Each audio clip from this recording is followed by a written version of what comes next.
제7장 컴패셔닛 캐피탈리즘은 무엇이고 왜 나는 컴패셔닛 캐피탈리스트가 되어야 하는가? 신조 7. 우리는 컴패셔닛 캐피탈리즘을 실천하는 것이 진정한 재정적 성공 비결이라고 믿는다. 그러므로 우리는 매일 자문할 필요가 있다. 동료, 상사, 고용주, 직원, 공급업체, 고객, 경쟁자에게 얼마나 컴패셔닛 하는가? 그것은 어떤 차이를 만드는가? 동이틀 무렵 북부 멕시코 산간지대에 사는 63살 이사벨 에스카밀라는 집과 점토로 지은 그녀가 사는 집의 묵직한 나무 문을 닫았다. 트럭 타이어에 낡은 고무로 밑창을 댄 샌들을 신고 밝은 노란색 면 한 필로 직접 만든 원피스 드레스를 입은 이사벨은 다음 주에 가족이 쓸 물품을 사러 3km 정도를 걸어 마을로 갔다. 아침 햇빛 속에 좁고 굽이진 길이 내려다 보이고 동네 사람들은 마을 변두리에 있는 타일 공장으로 일하러 가는 길에 뽀얗게 먼지 구름을 일으켰다. 그녀의 가족과 친구 세대는 평생 붉은 진흙을 섞고 타일 모양을 만들어 페인트를 칠하고 유약을 발라 가마에서 구워내는 일을 해왔다. 타일 공장 주인은 멕시코시티에 살았는데 이사벨은 공장 주인과 그의 가족이 하늘에 닿을 듯한 높은 빌딩 꼭대기의 펜트하우스에 산다고 들었다.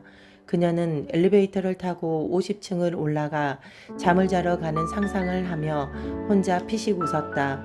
수년간 일했어도 그녀가 사장을 본 것은 딱 한 번. 기사가 운전하는 긴 검정색 리무진을 타고 먼지를 일으키며 그녀 곁을 빠르게 지나갈 때 잠깐이었다. 이사벨과 그녀의 가족은 공장에서 수작업한 반들반들한 타일들을 굉장히 자랑스러워했다. 그들은 일하고 있다는 것만으로도 기뻐했다. 특히 가뭄으로 아주 많은 사람이 일자리를 잃는 몇 년간은 더욱 그랬다. 그렇지만 이사벨은 가끔 그녀와 가족, 특히 그녀의 사랑스러운 손주들이 더 나은 삶을 사는 것을 꿈꾸었다. 그들도 자신처럼 타일 공장으로 가는 먼지 나는 길을 걸으며 평생을 살지 않을까 하는 미래 걱정에 그녀는 밤에 지프로 만든 매트리스에서 뒤척이며 잠을 이루지 못했다. 그녀는 내색하고 싶지 않았지만 타일 공장에서 받은 임금은 턱없이 부족했다. 그들이 감당할 수 있는 것은 아이들이 초등학교 6학년까지 다니는 것이었으니 얼마나 교육이 부족한가. 그들은 어린 나이에 타일 공장에서 단단한 만자니타 나뭇가지를 모아 가마에 불을 지피고 진흙을 파서 옮기는 일을 했다. 앞서 부모와 조부모가 그랬듯 어른들은 젊은 시절을 산기슭에 있는 거대한 공장에서 보내는 것 말고는 어쩔 도리가 없었다. 자본주의는 이사벨이 사는 북부 멕시코 마을에도 찾아왔지만 그 혜택은 그녀와 그녀가 사랑하는 사람들의 삶에는 닿지 않았다. 굳이 애덤 스미스 시대와 산업혁명 때로 거슬러 올라가지 않아도 우리가 누리는 이 훌륭한 체제에는 결함이 있다. 다른 한편으로 컴패셔닛 캐피털리즘 징후가 전 세계에 나타나고 있는데 나는 바로 그 이야기를 하고 싶다. 컴패셔닛 캐피털리즘은 무엇인가? 컴패셔닛은 무엇인가? 이것은 알베르트 슈바이처나 테레사 수녀 같은 사람에게만 해당하는 것인가? 컴패셔닛은 단지 사업에 방해가 될 뿐 나머지 우리에게는 폐를 끼치지 않는가?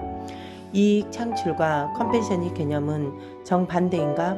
아니다. 컴패셔닛 캐피털리즘은 모순이 아니다. 컴패셔닛과 캐피털리즘 이 두 단어는 고용주와 노동자 모두에게 적용된다. 그리고 컴패셔닛은 모두의 이익에 부합한다. 사전에서는 컴패셔닛을 타인의 고통과 불행을 함께 나누려는 깊은 마음, 그 고통을 완화하거나 그 원인을 제거하려는 욕구와 함께 라고 정의한다. 컴패셔닛의 반대말은 무자비와 무관심이다. 사전적 의미로 볼 때 컴패셔닛은 감정과 행동을 모두 포함한다. 내가 가장 좋아하는 사회 논평 포럼 중 하나는 미국의 연재 만화 피너츠다. 그 중에서도 하나가 특히 기억난다. 어느 깜깜하고 폭우가 몰아치는 밤에 스누피는 금방 내린 눈으로 뒤덮인 그의 계집 지붕 위에 누워있다. 루시는 창밖을 바라보며 배고프고 목마르고 추위에 거의 파래진 그 조그만 개에게 미안함을 느낀다. 그녀가 눈보라 위로 소리친다. 메리 크리스마스 스누피, 기운내. 그녀는 이글거리는 따뜻한 난로가로 돌아와 후루룩 핫초코를 마시며 라이너스에게 말한다. 불쌍한 스누피. 라이너스도 같은 창밖으로 스누피의 처지를 바라본다. 스누피가 안쓰러운 라이너스는 코트를 입고 장갑을 낀 뒤 따뜻한 칠면조 고기 한 접시와 드레싱을 들고 스누피에게 달려간다. 루시와 라이너스는 둘 다 동정을 느낀다. 하지만 오직 라이너스만 동정을 행동으로 옮긴다. 그의 자발적인 행동은 찰리 브라운의 작은 얼룩 강아지가 계집 지붕에 쌓인 눈 위에서 기뻐하며 춤추게 한다. 인간미 있는 행동이 효과적이려면 동정하는 마음에 자극을 필요가 있다는 것도 똑같이 사실이다. 만약 라이너스가 눈 속으로 음식이 담긴 접시를 던져주면서 불쌍한 스누피에게 이 멍청한 개야, 다음부터 네 밥을 네가 알아서 해결할 수 없겠니?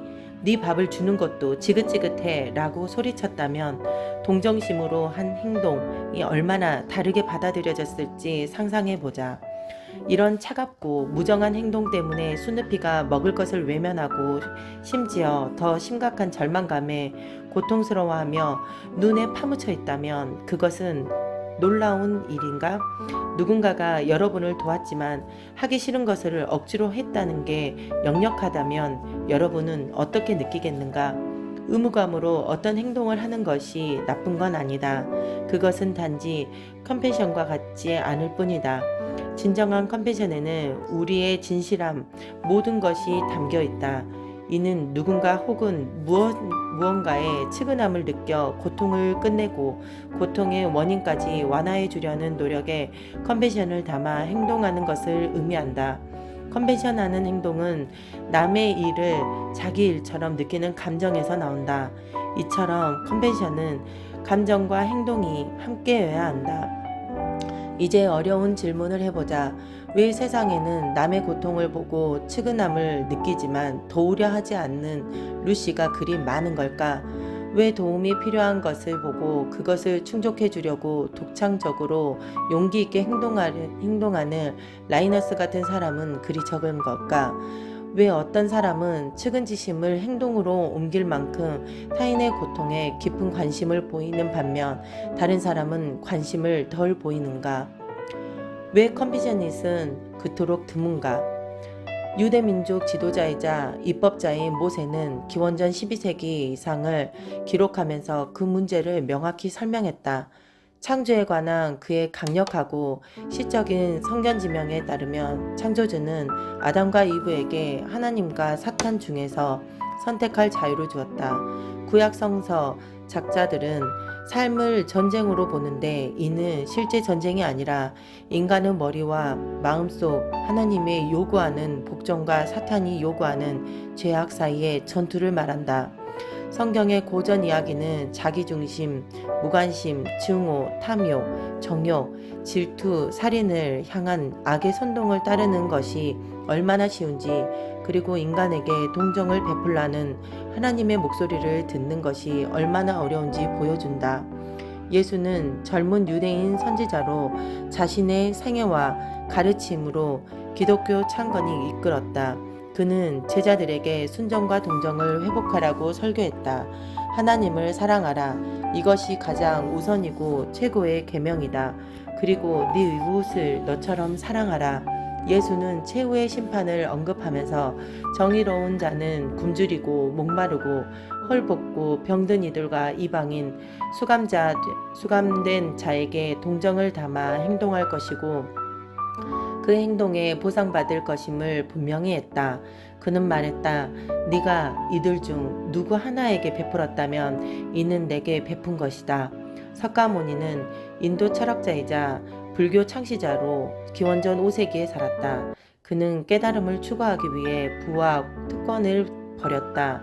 그 과정의 중심에는 악마 마라의 영향으로부터 자아를 자유롭게 하기 위한 고통스러운 투쟁이 있었다. 석가모니는 마라의 유혹자, 군대를 정욕, 더 높은 삶에 보이는 혐오, 굶주림과 목마른 욕망, 나태, 두려움, 의심, 위선, 거짓 칭찬, 자만, 멸시로 묘사했다. 예수와 마찬가지로 석가모니는 그의 제자들에게 자비를 행동으로 옮기라고 설교했다.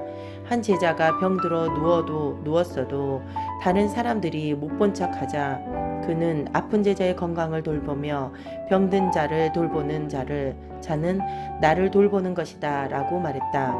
붓다는 인도의 카스트 제도를 비난한 사회개혁가였다. 그는 형벌로 범죄를 다스리려는 시도에 반대했고 범죄의 원인은 빈곤이므로 그의 제자들에게 빈곤과 아울러 범죄를 초래하는 불의의 불평등을 제거하는 데 도움을 주어야 한다고 주장했다. 공자 역시 기원전 5세기에 살았던 중국 철학자로 그는 제자들에게 남이 내게 하지 않기를 바라는 것을 남에게 하지 말라는 이 하나의 행동 규범을 삶의 방향으로 삼으라고 가르쳤다. 유교 전통에서 가장 존경받는 경전인 논어에서 이 사려 깊은 학자이자 스승인 공자는 동정을 다음과 같이 표현했다. 인자한 사람은 자기가 나서고 싶으면 남을 내세워주고 자기가 발전하고 싶으면 남을 발전시켜준다. 마호메트는 서기 7세기에 아랍 종교 지도자이자 선지자로 역시 인간의 삶을 선과 악 사이의 고트로 보았다. 그는 제자들에게 사람의 목표는 악과 전쟁에서 신의 뜻에 복종하는 것이라고 가르쳤다. 고통을 줄이고 빈곤한 이들을 돕는 것은 마호메트의 가르침에서 필수적인 부분이다. 그는 빈곤한 자들을 적극 돕지 않으면서 기도와 다른 종교 행위만 하는 것은 가치가 없고 위선적이라고 생각했다. 코란에는 사람은 본질적으로 소심하다. 악이 그에게 닥치면 그는 당황하지만 좋은 일이 닥치면 그것이 다른 사람에게 가지 못하게 막는다 라고 쓰여 있다. 악마는 그거 네가 가져 라고 속삭이고 신은 그것을 가엾은 자에게 주라 라고 말한다.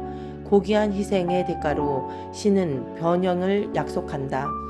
위대한 종교와 철학 전통 중 여러분의 동정의 부름은 어떤 것에서 오는가? 나는 내 가족의 깊은 뿌리인 크리스찬 신념에서 동정의 부름을 받는다. 그렇지만 현실을 직시하자 역사를 통틀어 그 크리스찬 신념을 악용하고 잘못 이해하는 바람에 수백만 명이 굶주리고 고문당하고 살해되고 노예로 살아왔다. 그러나 우리의 종교적 전통을 남용한 것 때문에 인간을 동정하라는 종교의 부름을 외면해서는 안 된다. 바울은 예수의 제자로 그는 이를 두고 다음과 같이 말했다. 나는 좋은 것을 행명하려는 열망이 있으나 할 수가 없다. 그리고 내가 행하고 싶지 않은 악은 이것은 내가 계속해서 행하고 있다. 구약과 신약은 모두 크리스찬 전통을 존중하는 우리에게 동정을 베풀라고 가르친다. 그러나 우리는 여전히 실패한다. 우리는 동정을 행하지 않으면서 하나님께 용서를 구하고 두 번째 기회도 구한다. 석가모니, 공자 그리고 마호메트를 따르는 사람들 역시 동정을 행하라는 가르침을 받는다. 그들에게도 역시나 선과 악의 힘겨루기 속에서 비슷하게 실패한 역사가 있으며 용서를 구한 뒤 다시 시작하고 싶은 비슷한 바람도 있다. 어거스틴은 14세기 크리스찬 주교이자 신학자로 그는 그의 고전 하나님의 도성에서 하나님과 사탄, 선과 악 사이의 긴장을 기술했다. 그는 우리가 두 도시에서 동시에 살고 있다고 말했다. 인간은 나무와 돌로 인간에게 보이는 도시를 세운다. 동시에 하나님은 인간의 마음 안에 보이지 않는 도시를 짓는다. 권력과 불안은 잘못된 가치 위에 세워진 인간의 도시는 멸망하고 사랑 위에 세워진 하나님의 도시는 영원하다. 문제는 우리가 이 두 도시에 동시에 살고 있다는 점이다. 우리는 모두 눈에 보이는 도시에 눈이 멀어 눈에 보이지 않는 도시를 보지 못한다.